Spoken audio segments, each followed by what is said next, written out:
আজকে আমি তোমাদেরকে পড়ানোর চেষ্টা করব তড়িৎ চুম্বকীয় বর্ণালী। তড়িৎ চুম্বকীয় বর্ণালী একটা শক্তিশালী হাতিয়ার। আমরা মহাবিশ্বে যে বিভিন্ন নক্ষত্র আছে, দূরবর্তী নক্ষত্র যেখানে পৌঁছতে পারি না, কিন্তু সেখান থেকে কিন্তু আলো এসে পৌঁছে। সেই আলোর বর্ণালী বিশ্লেষণ করে আমরা সেই নক্ষত্রগুলো কি কি মৌল দ্বারা গঠিত বা নক্ষত্রগুলোর কি উপাদান আছে, কি কি উপাদান আছে তা আমরা ব্যাখ্যা করতে পারি। এই জন্য তড়িৎ চুম্বকীয় বর্ণালী খুবই গুরুত্বপূর্ণ। তোমাদের মানে এই এইচএসসি লেভেলে আমরা শুধু সামান্য একটু ধারণা নেব আর কি। সবার আগে তড়িৎ চুম্বকীয় বিকিরণ বর্ণালী কি?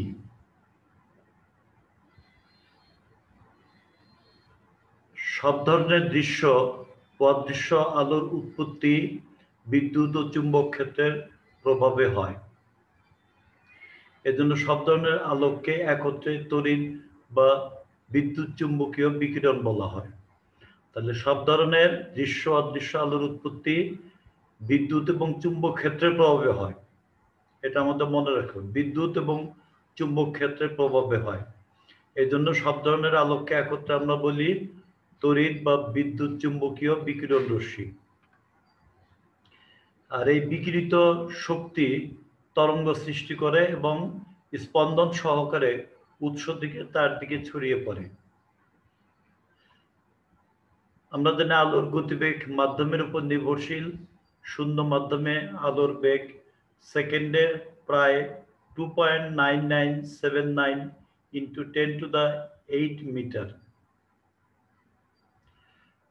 আলোক শক্তি যেহেতু তরঙ্গ, কাজেই আলোর তরঙ্গ দৈর্ঘ্য এবং কম্পাঙ্ক বা ফ্রিকোয়েন্সি আছে।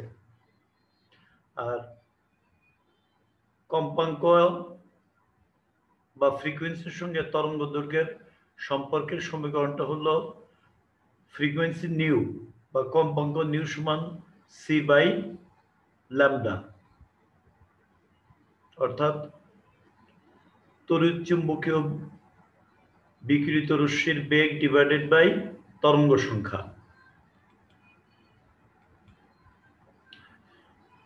আমরা এখন বোঝার চেষ্টা করব তরঙ্গ দৈর্ঘ্য কি, ফ্রিকোয়েন্সি কি, আর তরঙ্গ সংখ্যা কি।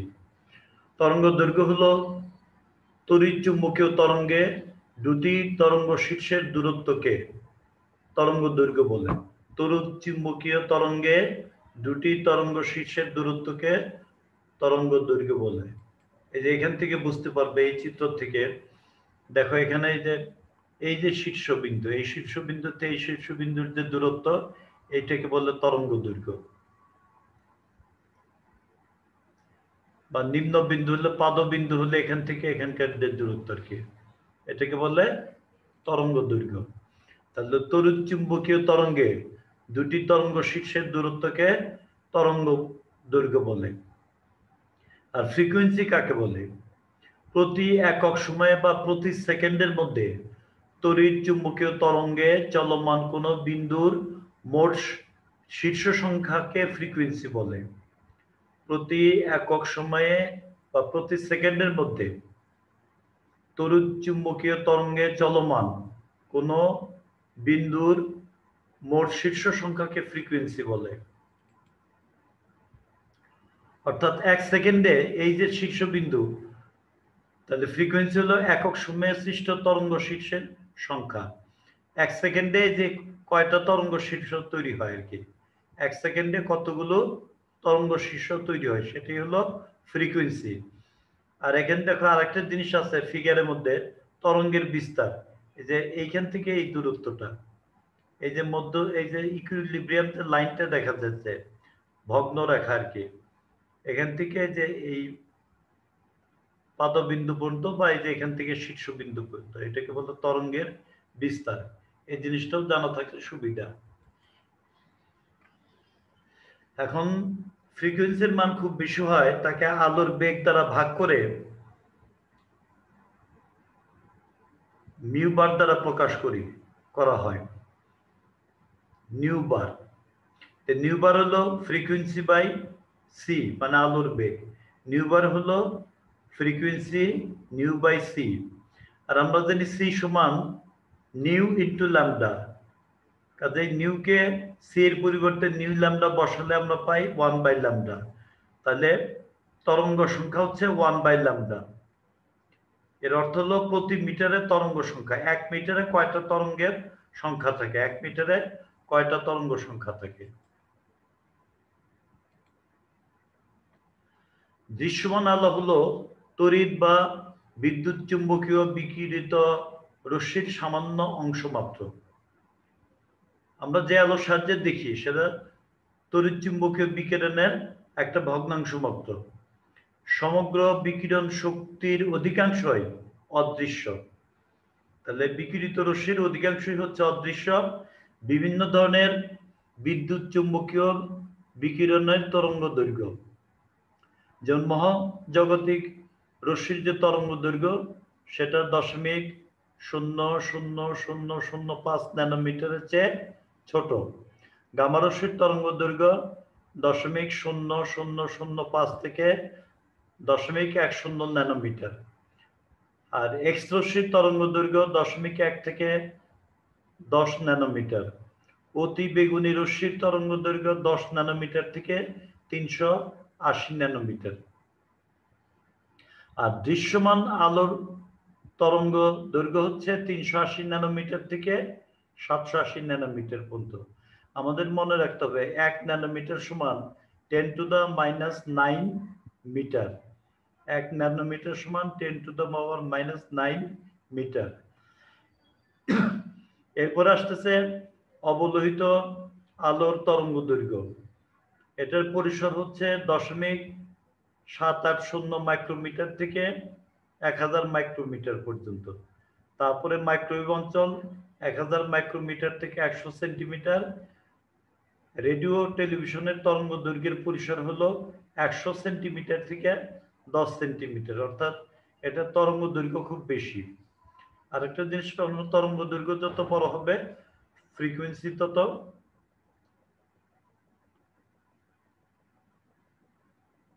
তরঙ্গ দৈর্ঘ্য যত বড় হবে ফ্রিকোয়েন্সি তত কম হবে, অর্থাৎ শক্তি কম হবে। এই জিনিসটা খেয়াল রাখতে হবে।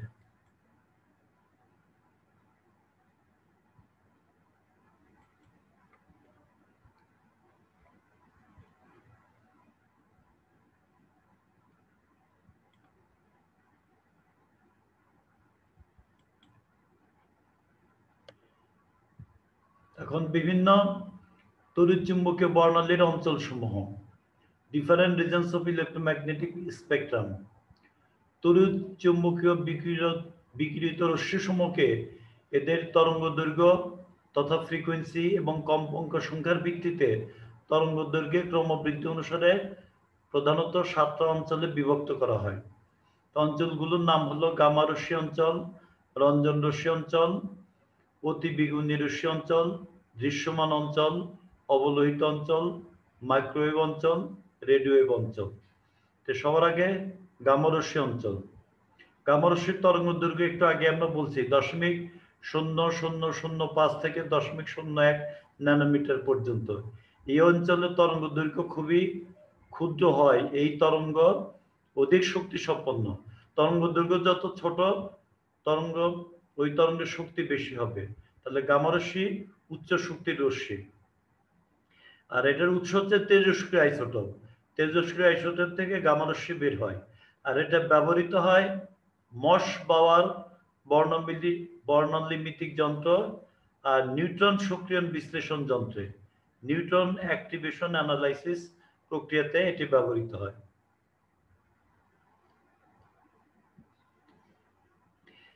এরপরে আসছে এক্স রে অঞ্চল বা রঞ্জন রশ্মি অঞ্চল। এক্স রে বা রঞ্জন রশ্মি অঞ্চলের তরঙ্গ দৈর্ঘ্যের পরিসর হলো এই যে 0.01 ন্যানোমিটার থেকে 10 ন্যানোমিটার। এক্স রে তরঙ্গ দৈর্ঘ্যের পরিসর 0.01 থেকে 10 ন্যানোমিটার।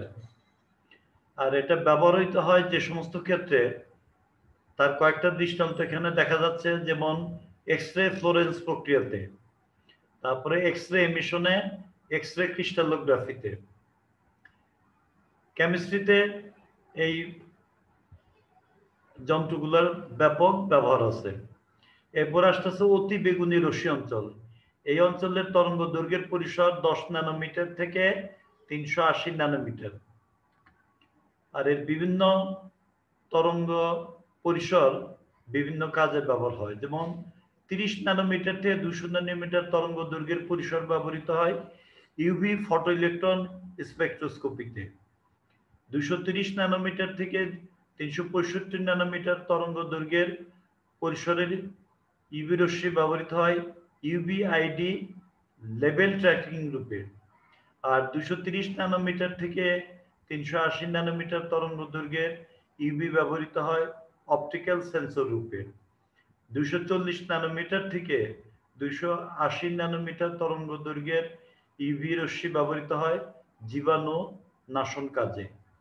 200 ন্যানোমিটার থেকে 400 ন্যানোমিটার তরঙ্গ দৈর্ঘ্যের ইউভি ব্যবহৃত হয় ড্রাগ শনাক্তকরণে।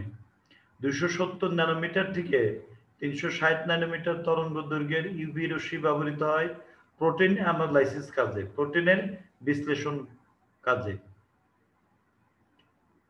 তারপরে 280 ন্যানোমিটার থেকে 400 ন্যানোমিটার তরঙ্গ দৈর্ঘ্যের পরিসরের ইউভি রশ্মি ব্যবহৃত হয় কোষ বা সেলের মেডিকেল ইমেজিং এ। আর 300 ন্যানোমিটার থেকে 320 ন্যানোমিটার তরঙ্গ দৈর্ঘ্য ব্যবহৃত হয় চিকিৎসা ক্ষেত্রে লাইট থেরাপি বা হালকা থেরাপিতে। এরপর আসতেছে মাইক্রোওয়েভ অঞ্চল।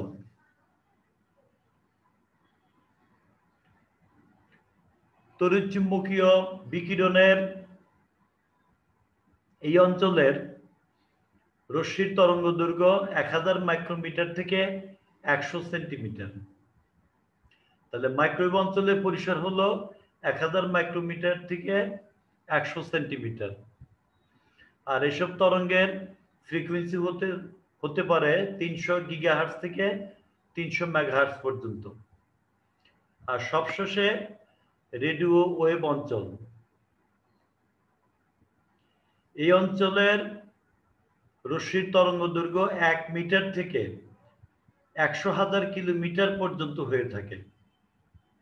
তাহলে তরঙ্গ দৈর্ঘ্য বিশাল, 1 মিটার থেকে 100,000 কিলোমিটার পর্যন্ত হতে পারে। আর এদের ফ্রিকোয়েন্সি 300 মেগাহার্টজ থেকে 3 মেগাহার্টজ পর্যন্ত হয়ে থাকে। রেডিও অ্যান্টেনাতে উচ্চ ফ্রিকোয়েন্সির পর্যায়ক্রমিক বিদ্যুৎ ব্যবহার করে এইসব তরঙ্গ সৃষ্টি করা হয়। রেডিও অ্যান্টেনাতে উচ্চ ফ্রিকোয়েন্সির এসি বিদ্যুৎ ব্যবহার করে এইসব তরঙ্গ সৃষ্টি করা হয়। আর এনএমআর পরমাণু, অর্থাৎ যে সমস্ত পরমাণুতে বিজোড় সংখ্যক প্রোটন বা নিউট্রন থাকে, তার দুই একটা উদাহরণ খেয়াল করো, যেমন H1, carbon 13, phosphorus fluorine 19, phosphorus 31, এগুলো। তো এই সমস্ত পরমাণুর ম্যাগনেটিক মোমেন্ট আছে। এইসব এনএমআর, এদেরকে বলে এনএমআর পরমাণু, কারণ এনএমআর বিশ্লেষণে এদের সাহায্যে এই সমস্ত পরমাণুর এনএমআর বিশ্লেষণ করা যায়। এসব এনএমআর পরমাণু যুক্ত যৌগকে শক্তিশালী চুম্বক ক্ষেত্রে প্রভাবে রেখে রেডিও ওয়েভ প্রয়োগ করে এমআরআই বা ম্যাগনেটিক অনুরণ ইমেজ পরীক্ষা পদ্ধতি আবিষ্কার হয়েছে। এটা মেডিকেল সায়েন্সে এখন ব্যাপক ব্যবহার হয়। আজকে এই পর্যন্তই থাক। তোমরা সবাই ভালো থেকো।